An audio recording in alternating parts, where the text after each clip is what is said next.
You open your laptop, type a quick question into a chatbot, and an answer appears almost instantly.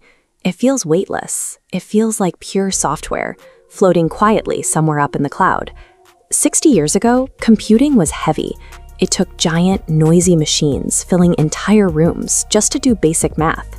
Over time, computers got smaller and software got sleeker, leading us to believe that the future of technology was light and invisible. To deliver that instant response on your screen today, developers have returned to a massive physical scale. These systems are forged in sprawling industrial complexes that stretch for acres, housing hundreds of thousands of interconnected chips. Building a frontier AI is now a multi-billion-dollar industrial undertaking. It requires massive warehouses, specialized supply chains, and dedicated power plants. So what exactly does it take to construct an intelligence factory from scratch? It starts with the hardware. You can't train an advanced AI on regular computer processors. They need hundreds of thousands of specialized chips called GPUs. Think of a normal processor like a race car. It goes very fast, but only carries one passenger. A GPU is like a massive freight train. It moves thousands of pieces of information all at the exact same time. As this chart shows, stacking up all those freight trains is wildly expensive. While a traditional software company might spend $1 million to get off the ground, purchasing the computing power required for a top-tier AI model now costs around $400 million. Once the machines are plugged in, they need raw material. For an AI factory, that material is human knowledge. To teach a system to code, solve math problems, or understand biology, it has to be fed enormous libraries of high-quality data. Finding and legally securing that information is a massive expense. Companies are spending over $100 million a year just to license exclusive rights to published articles, books, and scientific archives. Then, you need people who know how to run the factory. The experts who connect these massive chip clusters and write the training algorithms are some of the most sought-after engineers on the planet. Because there are so few people with experience managing systems of this size, senior infrastructure engineers command salaries upwards of $1 million a year. They are paid like star athletes. When you combine the custom hardware, the data licenses, and the elite talent, the financial barrier to entry becomes so high that only the wealthiest megacorporations and sovereign nations can afford to play the game. But money alone isn't enough. Flipping the switch on an intelligence factory requires pulling gigawatts of electricity from the grid. A single training cycle for an advanced model runs non-stop for months. In that time, it consumes enough electricity to power 120 average homes for an entire year.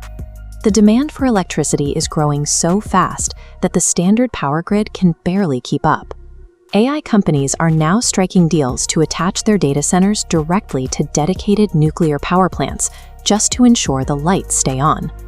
Building an AI usually follows a 9 to 12-month cycle.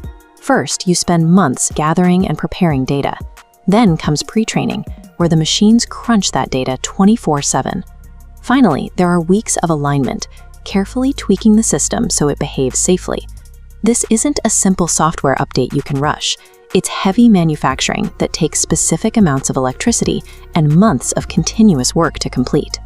Even with limitless power, developers hit a physical speed limit. There are only so many electrical signals you can push through the microscopic wires of a chip at once. If the data moves too slowly, the entire system stalls. Then there's the challenge of logic. It's one thing to teach a computer to find patterns in what it's already seen. It's much harder to build a system that can take those patterns and use them to solve a completely new problem. Beyond the physics, there are geopolitical walls. Because advanced chips are so critical to national security, governments now treat them like weapons. There are strict export controls dictating exactly who is allowed to buy and move this hardware across borders. These projects are becoming so massive that they're attracting the attention of regulators. For instance, a rumored $500 billion facility called Project Stargate has triggered intense reviews by officials who are concerned about who gets to control such a powerful tool. Successfully launching a model of this scale requires navigating international treaties, securing a global hardware supply chain, and surviving intense legal scrutiny. Which brings us to the ultimate question. Why spend hundreds of billions of dollars, consume city-sized amounts of power, and fight geopolitical battles for a digital tool? The goal is a system capable of super agency, creating digital workers that act on their own. Instead of just answering questions, these systems are being designed to independently invent new medicines or write complex software from scratch.